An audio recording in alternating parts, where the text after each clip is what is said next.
ಅಪ್ಪ ಅಮ್ಮನಿಲ್ಲದೆ ಅಜ್ಜಿ ತಾತನ ಆಶ್ರಯದಲ್ಲಿ ಬೆಳೆದ ಆರವ್ಗೆ ಮಾಯಾಳೆ ಸರ್ವಸ್ವವಾಗಿದ್ಲು. ಆದರೆ ಪ್ರೀತಿಸಿದ ಹುಡುಗಿ ಯಾವಾಗ್ಲೂ ಫೋನ್ನಲ್ಲಿ ಬ್ಯುಸಿ ಆಗಿದ್ರಿಂದ ಸ್ವರ್ಗದಲ್ಲಾದ್ರೂ ಇಬ್ರು ಒಂದಾಗೋಣ ಅಂತ ಮಾಯಾಳ ಕೊಲೆ ಮಾಡಿ ತಾನು ಆತ್ಮಹತ್ಯೆಯ ತೀರ್ಮಾನ ಮಾಡಿದ್ದ. ಈ ವಿಚಾರ ಬೆಳಕಿಗೆ ಬಂದಿದ್ದು ಹೇಗೆ ಅನ್ನೋದರ ಮಾಹಿತಿ ಇಲ್ಲಿದೆ. ಪ್ರೀತಿಸಿದ ಮಾಯಾ ಗೋಗೈ ಫೋನ್ನಲ್ಲಿ ಬ್ಯುಸಿ. ಪ್ರೇಯಸಿಯ ಮಾಯಾಂಗನೆಯಾಟಕ್ಕೆ ಆರವ್ ಸಿಟ್ಟು. ಸತ್ತು ಸ್ವರ್ಗದಲ್ಲಿ ಒಂದಾಗೋಣ ಅಂತ ಕೊಲೆ. ಇಂದಿರಾನಗರದ ಸರ್ವಿಸ್ ಅಪಾರ್ಟ್ಮೆಂಟ್ನಲ್ಲಿ ಅಸ್ಸಾಂ ಯುವತಿ ಮಾಯಾ ಗೋಗೈ ಹತ್ಯೆ ಪ್ರಕರಣ ಸಂಬಂಧ ಕೊಲೆ ಆರೋಪಿ ಆರವ್ ಹನೋಯಿನ ತೀವ್ರ ವಿಚಾರಣೆ ನಡೆದಿದೆ. ಪೊಲೀಸರ ವಿಚಾರಣೆಯ ವೇಳೆ ಹಲವು ವಿಚಾರಗಳ ಬಗ್ಗೆ ಆರೋಪಿ ಬಾಯ್ಬಿಟ್ಟಿದ್ದಾರೆ. ಇಬ್ಬರು ಭೇಟಿಯಾಗಿ 4-5 ದಿನಗಳು ಆಗೋಯ್ತು, ಬಾ ಅಂತ ಪ್ರೇಯಸಿ ಮಾಯಾ ಗೋಗಾಯ್ಳನ್ನ ಕರೆದಿದ್ದ. ಇಬ್ಬರು ಹೋಟೆಲ್ಗೆ ಬಂದಿದ್ರು.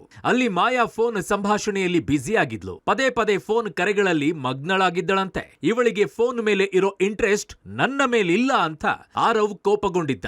ಮುಂದಾಗಿದ್ದೆ ಮರ್ಡರ್. ಹೌದು, ಮಾಯಾ ಫೋನ್ನಲ್ಲಿ ಬ್ಯುಸಿ ಆಗಿರ್ತಾ ಇದ್ದಿದ್ದೆ ಆರವ್ ಪಿತ್ತ ನೆತ್ತಿಗೇರಿಸಿತ್ತು.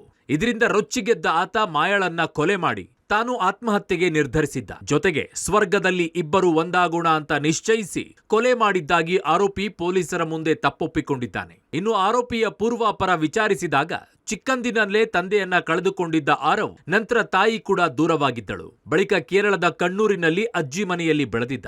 2024ರ ಮೇನಲ್ಲಿ ಬೆಂಗಳೂರಿಗೆ ಬಂದಿದ್ದ ಆರೋಪಿಗೆ ಹೊಸತರಲ್ಲೇ ಬಂಬಲ್ ಆಪ್ನಲ್ಲಿ ಮಾಯಾ ಪರಿಚಯವಾಗಿದ್ದಳು. ನಂತರ ಪರಸ್ಪರ ಪ್ರೀತಿಯಲ್ಲಿ ಬಿದ್ದಿದ್ರು. ದುರಂತ ಅಂದ್ರೆ ಕೇವಲ 7 ತಿಂಗಳ ಅಂತರದಲ್ಲೇ ಇಬ್ಬರ ಪ್ರೀತಿಯ ಕಥೆ ಮುಗಿದಿದೆ. ಪ್ರೀತಿ ಅಂತ ನಂಬಿ ಬಂದವಳನ್ನ ಕೊಲೆ ಮಾಡುವಷ್ಟರ ಮಟ್ಟಿಗೆ ಕಟುಕನಾಗಿದ್ದ ಪ್ರಿಯಕರ. ಸದ್ಯ ಆರವ್ ಹನೋಯ್ನನ್ನ ಇಂದಿರಾನಗರ ಪೊಲೀಸರು ತೀವ್ರ ವಿಚಾರಣೆಗೆ ಒಳಪಡಿಸಿದ್ದಾರೆ. Narasimhamurthy, Gavinagamangala, crime bureau, public TV, Bengaluru.